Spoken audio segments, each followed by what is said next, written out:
Hi everyone. In this video, we'll look at how we can create an order management system with Airtable. Basically, if you are uh, a store selling some items in whatever niche, whether online, offline, mostly. If you are a wholesaler, selling some stuff to your customers, and you don't have anything in terms of software where you uh, track your stuff. You basically do it either on pen and paper or with an Excel. Then we'll see how you can uh, automate your processes and have your schema created in Airtable, so that you know uh, you can keep on tracking your various orders, products, customers information on a daily basis, weekly basis, and without needing any complicated software as well. So, without further ado, let's get started. Let me quickly share my screen here, and we'll basically create this schema from scratch in Airtable, and we'll see where we can also apply some automations to automate the data entry as well here. But first, we have to understand what kind of data sets could be involved while we are creating this order management system for a wholesaler selling any kind of items to its customers, and so on and so forth. So first table which this particular uh, system would contain would be the uh, customers table. Okay, I'll we'll call them as contacts. Basically, the actual guys whom you are interacting with. So they would be placing orders with you, and you want to track their information, and they may be individuals or associated to a company. Okay. So first field which would come here would be the first name,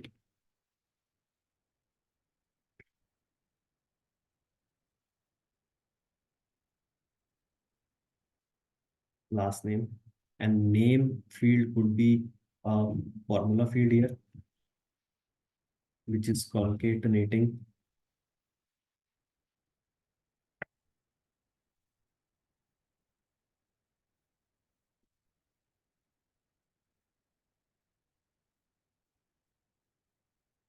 first name and last name for you. So this becomes the complete name of the individual. And of course, other details involved could be email with email type of field, and phone number. So you have a phone number type as well here separately. And of course, then you could have address and other details related to that individual. Okay. Address can come under long text. Okay. So uh, basically, these are the major fields which this contacts table would contain. And let's say, these individuals are also associated to a company, which means that you may be interacting with multiple individuals from the same company. Okay. So let me quickly add that table as well.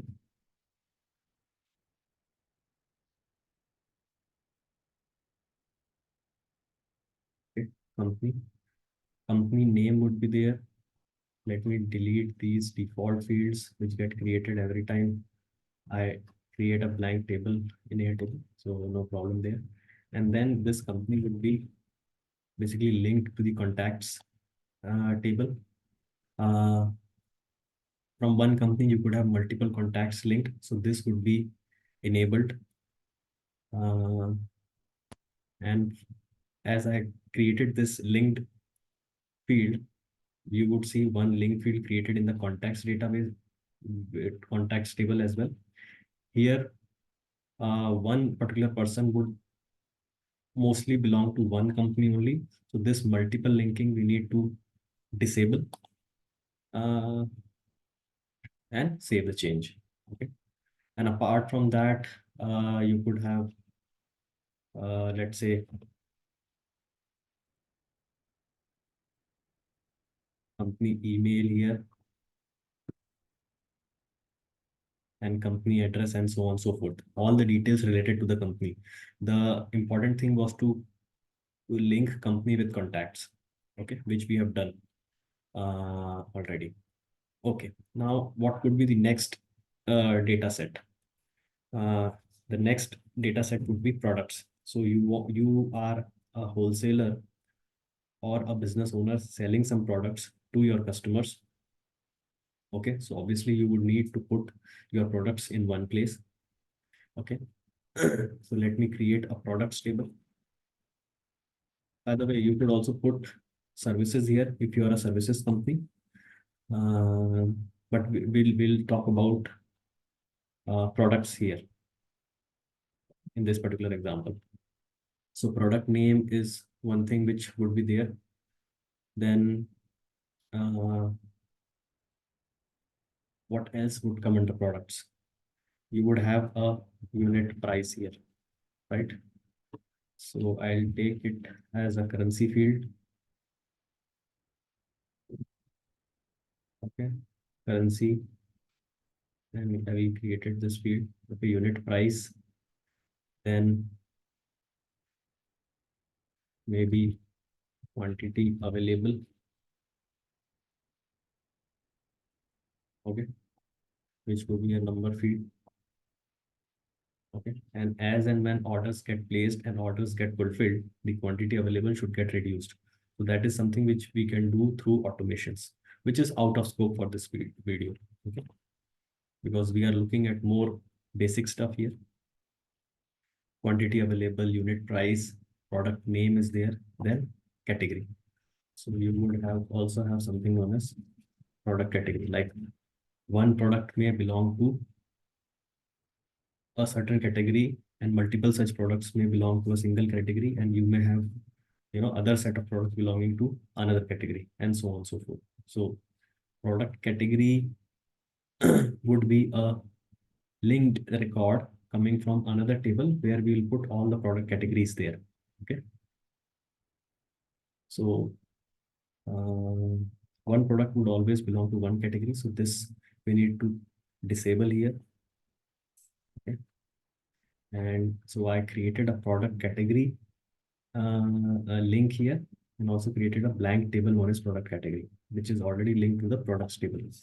One product category may have multiple products linked to it, so this would be enabled, okay, which is perfectly fine.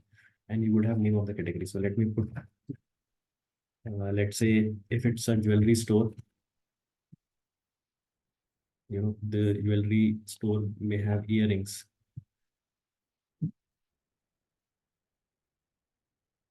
necklaces, then what else? Nose pin. So let's say these are the different category of products which this jewelry store contains. And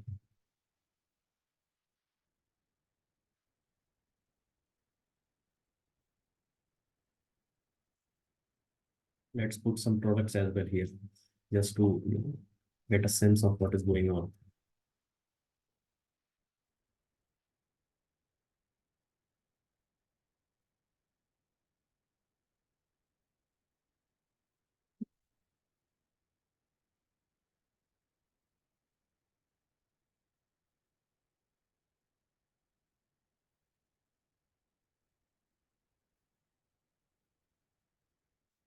So we have another product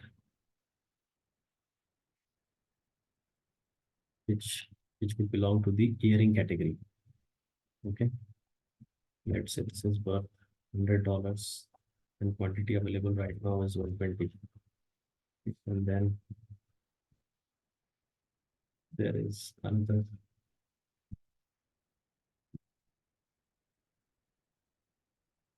This is worth $80. Quantity available is 80. And this again is under earrings.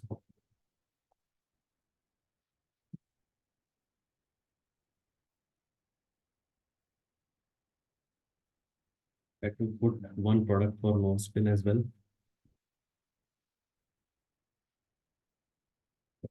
so that we have at least one product under each category. Okay, and basically this is a one-time task. The store owner needs to put all his product categories and products with the available quantities and unit prices at that time. You know, when he's starting to architect this schema once initially. Okay, no need to keep on doing it. You need to update this when you add a new product or remove an older product. Okay, so we have product and product category in place here. Next thing would be the orders. Okay, so when customers are placing orders, you need to basically document it somewhere. So a lot of store owners are currently doing it on pen or paper or simply Excel. Excel is more static, so there is no automation which you can do, like robust automations on Excel. That is why we recommend doing this system in Airtable with other automation tools like Make, and you can use even automations available in Airtable itself. Okay, and so on and so forth. Depends on what your use cases. Okay.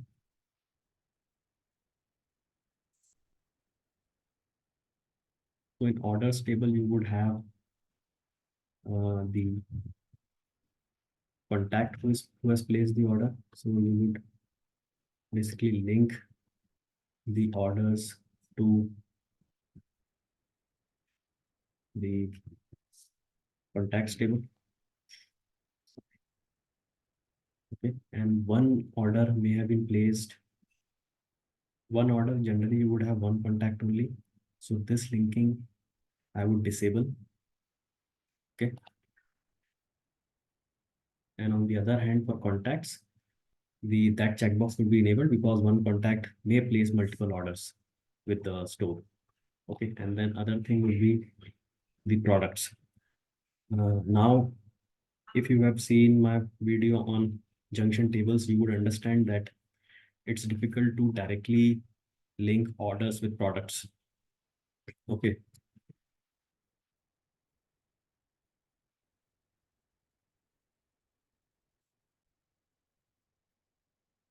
So when I'm trying to associate uh, products inside the orders and I try to link the products table in the orders table, let's say I try to do that, one order can have multiple products in it. So this I am taking as enabled. Okay, let's see if this works. Okay,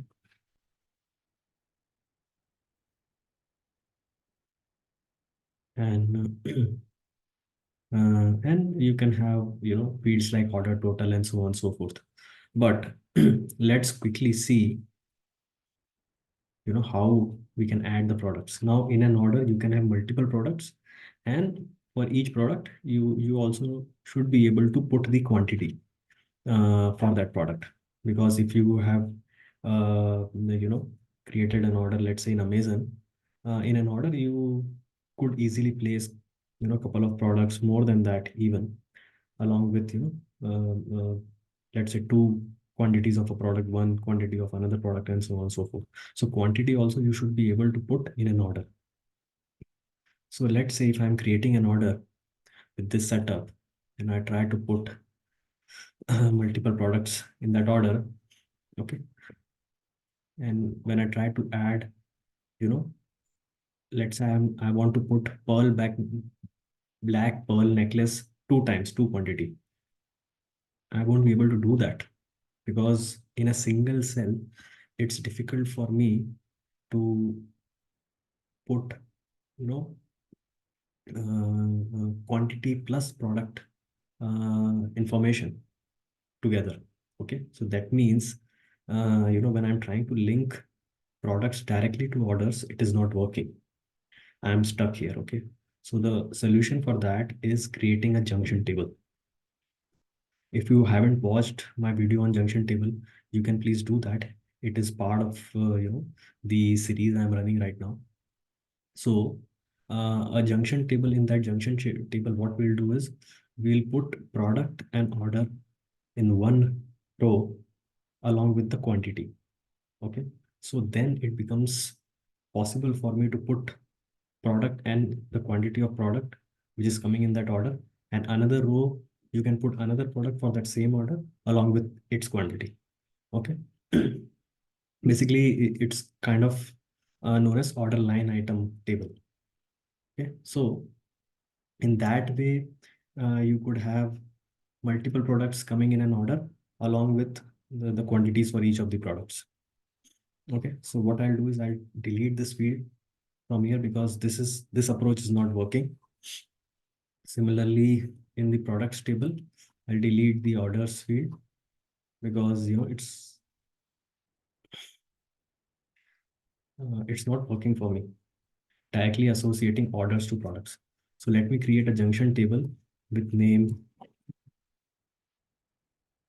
order line item. Okay, and what I'll put here is, let me put the fields which would come in this uh, table. First would be the linking with orders. By the way, one record here would only associate to one order. Okay, so this would be disabled. I create the field. Okay, and then I link also the products table here. Again, one record corresponds to one product only. You can't have in the same cell multiple products because then again the same problem of quantity comes in. Okay, so this needs to be disabled here for the products. On the other side, it would be enabled the multiple record checkbox, and also for a single order you can have multiple records here in this table. So for the order table also that checkbox would be enabled. Okay, and then what else you can have? You can have the quantity. So quantity would be a number field. Okay, and then we'll get the unit price for the product. This could be a lookup field because we already have a unit price field in the products table. Okay, and formatting would be a currency here. Okay, great. I create this field unit price quantity and then subtotal. Total for that product. This would be a formula field. Let's create a formula field. Formula is nothing but quantity multiplied by unit price. This gives me the subtotal for that product. Okay, and inside the name, this could be a formula field again. And since each record corresponds to an order product association, so what we can do is we can concatenate the order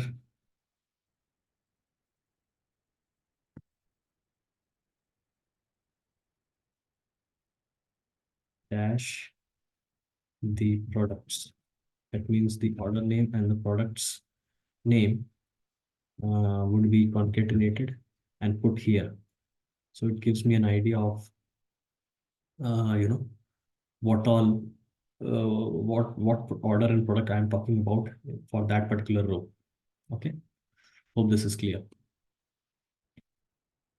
Okay, now let's quickly add a couple of orders first into the order table. Let me also put the order total. Order total basically would be a roll-up field, on the subtotal inside the order line item. So we have an order line item table which is being linked to orders table, and there is a subtotal field. So when I roll up and sum the values for that order, it gives me the order total there for that order. Okay, so I have order total as well here coming in. Okay, so I think it's good for us to start adding some data, and then we'll see if we require any other field, we'll add that. Okay, so let me add first the contact. Okay, there is no contact. Let me add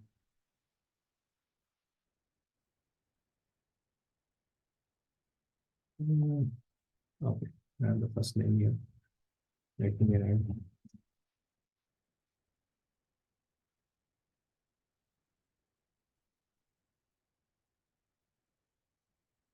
Okay, I'm not adding company right now for a month. Then I have, let's say,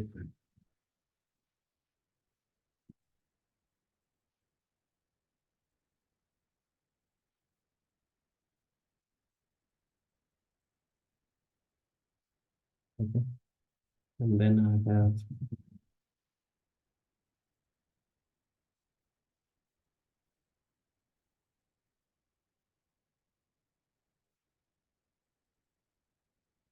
okay, and let's say um, I have two companies. One is ABC Limited, and one is Epicenter AI. Okay, and Epicenter AI contains two employees. ABC Limited contains one employee, and you can put the other company details as well, which we are not doing right now. So automatically, when I put the data for the two companies, you know, the company column also got populated for the contacts table. Okay, so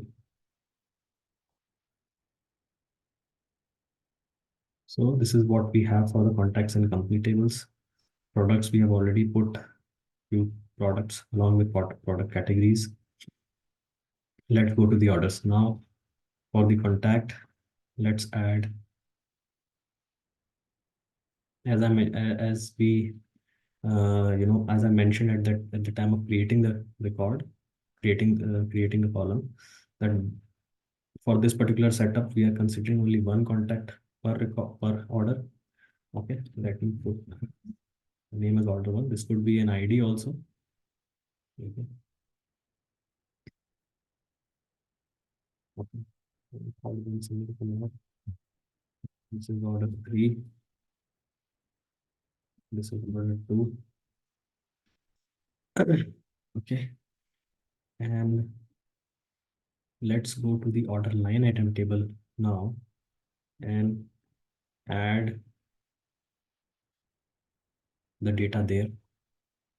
So let's say use the quantity. Second row again for order one only. Is the quantity. Okay, so we are getting subtotal as well. Let me quickly edit it and format it to basically select the currency there. Okay, and let's say this record is for order two. Order two. Okay, this one again for order two. Quantity one. Okay, so in this way you can see automatically the name field also is getting populated. And let me quickly put the data for order three. Quantity is three, and so on and so forth. So in this way I can put more such orders. Okay, okay, so we have the data for order line item. So in this way I'm able to populate quantity also for a particular product in the order, and then another record for another product. It could belong to the same order. Okay, and then when I come back to the orders field, I have the order line item appearing here. Okay, and the details are obviously there in the order line item table.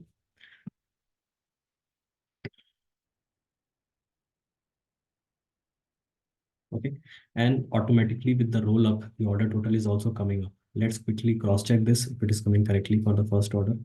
420. So 60 into 2, 120, and 100 into 3, 300. So 420 is correct. Here 120 plus 60, 180.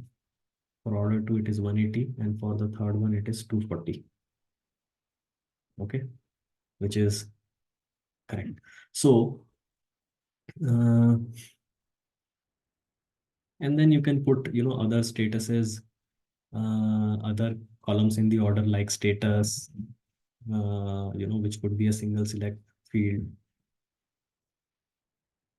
Okay, with options like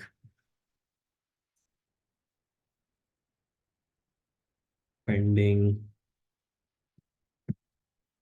shipped,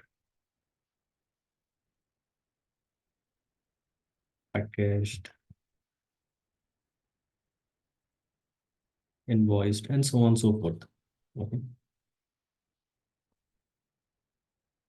And depending on your use case, you can basically also put other options for the status. And other fields also could come in like order date, fulfillment date, and so on and so forth.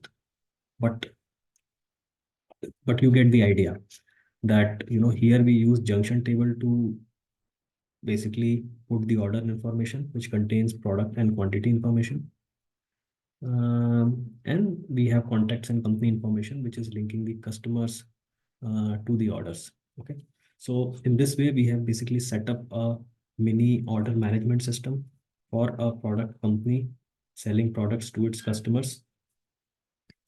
uh, and this is how they can basically track all the different orders coming into the system. So so when a particular contact, let's say an existing contact, comes up or rings him, the customer support guy or the admin can simply put the order here as to who. Let's say I'm creating a new order. Aman Mishra called up. Okay.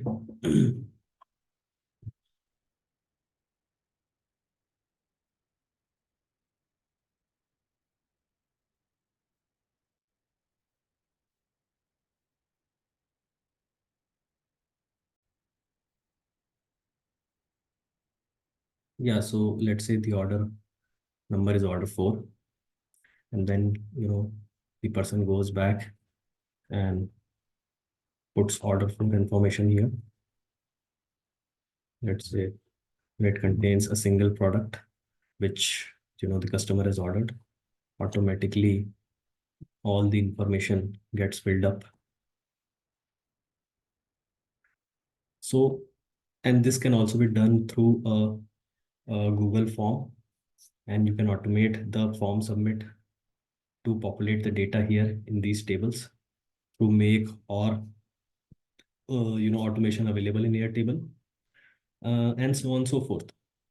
So yes, that is what I wanted to cover in this video. Hope you guys liked it, the way we created the order management system for a store. Uh, and yes, if you want to have a one-on-one discovery call with me, you want to know how you can automate your business or create, various systems in place to help you streamline the processes or reduce manual efforts, increase efficiency in the business process, please go ahead and schedule that call. It's a calendar link, and I'll be happy to have a call with you and we can take the discussion ahead. So yeah, hope you like the video, and I'll see you in the next one. Thank you.